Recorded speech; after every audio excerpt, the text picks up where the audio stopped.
روز شما بخیر باشد بیننده عزیز رادیو آزادی و همه آنهایی که این لحظه ما رو تماشا دارند. امیدوارم که روز شنبه خود رو خوب شروع کرده باشید. امروز 8 سپتامبر است و من آماده هستم که برای شما تازه ترین خبرهای روز رو برسانم از تاجیکستان و جهان و امیدوارم که شما ما رو حتما همراهی میکنید. خب آغاز میکنم از آن که پرزیدنت روسیه ولادیمیر پوتین ماه سپتامبر سال جاری به تاجیکستان می آید.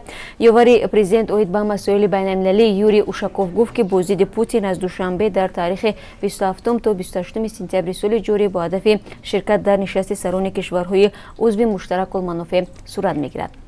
تاجیکستان سال 2018 رهبری دوره‌ای سازمان مشترک المنافع را بر عهده دارد و جلسه گذشته سران کشورهای عضو این سازمان سال گذشته در سوچی برگزار شده بود.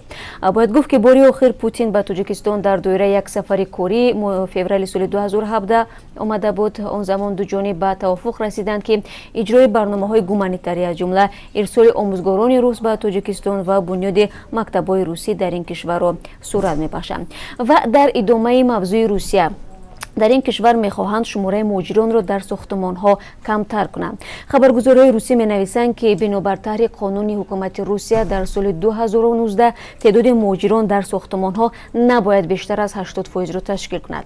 در این باره معاون سروازی روسیه تاتیانا گولیکова در جلسه مخصوص مربوط به مناسبت‌های اجتماعی و مهنتی این کشور سخنرانی کرده است. بنا به معلومات مقامات روسیه سال گذشته بیش از 6 میلیون نفر در ساختمان‌های این دولت فعالیت داشتند که اکثریت آنها مهاجرانند. از جمله تاجیکستان نیز در روسیه اساساً در ساختمان‌ها کار می‌کنند. حکومت روسیه همه سال نیروی کاری خارجی را برای سال آینده پیش بینی می‌کند و در طرح سال 2019 کم نمودن حصه جلب مهاجران به ساختمان‌ها ذکر یافته است.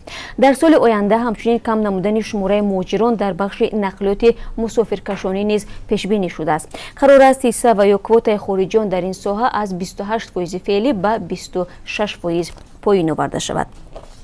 تولا یوریولا رهبر دفتر سازمان امنیت و همکاری اروپا در دوشنبه در اظهاراتش روز 7 سپتامبر در رابطه به نمایش اعتراضی گروه ساکنان تاجیکستان گفت که موقع آنها را احترام میکند. در یک اظهارات سفیر که نصف روزی جمعه و چند ساعت بعد پراکنده شدن گردهمایی در نزد قرارگاه این نهاد در دوشنبه نشر شد گفته می شود که سازمان حق شهروندان به گردهمایی و آزادی بیان را دستگیری میکند. در ادامه او گفته است که همکاری سازمان امنیت و همکاری اروپا با حکومت و جامعه شهروندی تاجیکستان بسیار قوی است و او از آن خوشحال است که مقامات این کشور برای شرکت در جلسه ورشوا اظهار آمادگی نشان دادند. در اظهارات او از جمله آمده است که جلسه اوید به بررسی رعایت عهدهداری‌ها در دایره اندازه‌گیری انسانی بزرگترین رویداد سالانه در بخش حقوق بشر در اروپا است و امسال در آن تقریبا 1800 نفر به نمایندگی از حکومت‌ها و جامعه شهروندی 58 کشور عضو این سازمان شرکت می‌کنند. سفیر گفته است که این جلسه آن حکومت و سازمان‌های جمعیتی را برای شرکت اجازه می‌دهد که دست به فعالیت تروریستی نمی‌زنند. برای مشخص کردن اینکه تا کجا شخص یا سازمان با فعالیت‌های تروریستی مشغول است، فهرست بین‌المللی تروریستان وجود دارد. او تاکید کرده است که جلسه ورشوا را دفتر اینستیتوت دموکراسی و حقوق بشری سازمان امنیت همکاری اروپا برگزار می‌کنند و درهای این جلسه برای شرکت‌دارانی که به پارامترهای در بالا توضیح شده موافق هستند باز می باشد. این واکنش سفیر در حالی است که صبح جمعه 10 نفر در نزد این سازمان در دوشنبه جمع آمدند و آنها گفتند که نمیخواهند که اعضای حزب مخالف تاجیکستان در این جلسه در ورشوا اشتراک کنند و در میان این اعتراضگران از جمله مادر شخص گمانبر در تشکیل حمله تروریستی به توریستان خارجی نیز بود و تلاش داشت که خود را آتش زند. رو میارم به خبرهای کشورهای دیگر. بگزاد جانبیک ورزشکار 28 ساله قهرمان گشتی قرقیزستان در پی یک جنجال در شهر بیشکک کشته شد.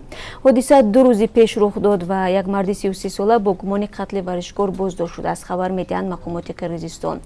بازداشت شده در بازپرسی گفت که میان آنها جنجال برخاست. گمانبر با اولین اشیایی که در دستش بود به جانبیک حمله کرده است. تخمین میرود که این اشیا کور بوده است. حادثه مذکور در حدود نویه لنینی شهر بیشکک به عمل آمده است و حالا از روی ماده моддаи барқастона расониндани зарари вазнин ба саломатӣ парвандабуз шуда тафтишот дар ин замина идома дорад. дар ҳамин ҳол дар туркманистон нафақахӯрони гурӯҳи аз 70 сола ба боло ки ҳақ доранд пули нафақаи худро нақдина бигиранд дар моҳи сентябр бесармоя монданд. ба гуфтаи хабарнигорони бахши туркмании радиои озодӣ, онҳо аз қоидаи нави дарёфти пули нафақа танҳо баъд аз ҷорӣ шуданаш хабардор шуданд. нафақахӯрони гурӯҳи аз 70 сола боло аввали моҳи сентябр огоҳ карда шуданд ки барояшон нақди наҷдо нашудааст ва онҳо бояд барои интиқоли пули нафақаи худ ба кортҳои бонкӣ ариза нависанд. вале ба гуфтаи хабарнигор, онҳое ки пештар барои интиқоли пули нафақаи худ ба кортҳои бонкӣ ариза навишта буданд, то ҳанӯз маблағи худро нагирифтанд. мақомоти Туркманистон пардохти сартосарии пули нафақаро ба воситаи кортҳои бонкӣ аз моҳи майи имсол баъд аз он оғоз карданд ки синни гурӯҳи нақдинагирон боло бурда шуд. аз 1 июл пули нафақаи шаҳрвандоне ки ба синни 70 нарасиданд ба кортҳои бонкӣ гузаронида мешаванд. ва бозам бармегардем ба хабарҳои Тоҷикистон. додгоҳи ноҳияи Сино як сокини 36 солаи Душанберо барои даштноми модараш ба 11 рӯзи ҳабс ҳукм кард. вазорати умури дохилӣ мегӯяд ба ин ниҳод Гуландом Шарипова модари 60 сола муроҷиат карда аз авбошиву бадмастии фарзандаш шикоят кардааст. аз ҷумла ӯ гуфтааст писараш дар ҳолати мастӣ бо ӯ ҷанҷол намуда даштному ҳақорат медиҳад. додгоҳи ноҳияи Сино 5 сентябр Зоир Самиевро дар майда авбошӣ гунаҳгор донист. ӯ ба 11 рӯзи ҳабси маъмурӣ ва анҷоми ҳои ҷамъиятӣ маҳкум шуд. ин ҷавон ҳамчунин дар ҳузури милисаҳо аз модараш узр пурсида ваъда додааст ки дигар чунин рафторашро такрор намекунад. ва як хабари дигар ҳам ҳаст. дар масҷидҳои шаҳри Ваҳдат фурӯши чиптаҳои консерти идонаро ба роҳ монданд. гуфта мешавад, ҳар масҷид бояд миқдори муайяни чиптаҳоро харидорӣ намоянд. намозгузорон мегӯянд баъди адои намоз ба онҳо чиптаи консерт фурӯхта мешавад. аз ҷумла ҳоҷи Пир Муҳаммад, имомхатиби масҷиди маҳаллаи Навободи шаҳри Ваҳдат, нақша дорад рӯзи 11 сентябр дар консерти калони ҳофизони тоҷику узбек иштирок кунад. дар қатори ҳоҷи Пир Муҳаммад 50 намозгузори масҷиди ӯ низ чиптаи консерт дарёфт карданд ва эҳтимол онҳо низ ба тамошои консерт бираванд. ҳоҷи Пир Муҳаммад мегӯяд, ҳол ҳам сокинони маҳалла чиптаи консерт мепурсанд ва ӯ талаб кардааст ки боз 40 дона чиптаи дигар биёранд. хуб, чиптаҳои консерт ройгон нестанд ва аз 30 то 50 сомони арзиш доранд. маблағи онҳо ҳам аз ҷайби албатта намозгузорон пардохт мешавад. ҳоҷи Пир Муҳаммад дар як суҳбат бо Радиои Озодӣ гуфт, ӯ аз тақвияти муносибатҳои сиёсиву фарҳангии Тоҷикистону Ӯзбекистон шод аст ва ҳама барномаҳои ҳукуматиро дар ин самт пуштибонӣ мекунад. аммо ба фурӯши чиптаи консерт на ҳама имомхатибон дар Ваҳдат розиянд.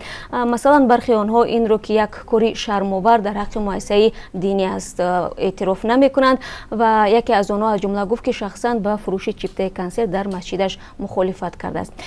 бояд гуфт ки ин шабрӯз дар шаҳри Ваҳдат аксарият барои баргузории консерти калонӣ омодагӣ мегиранд. рӯзи 11 сентябр дар варзишгоҳи марказии ин шаҳр бо ҳузури Севинч Муъминова, Нигина Амонқулова, Ҷонибек Муродов ва дигар хонандагон барномаи консерти доир мешавад.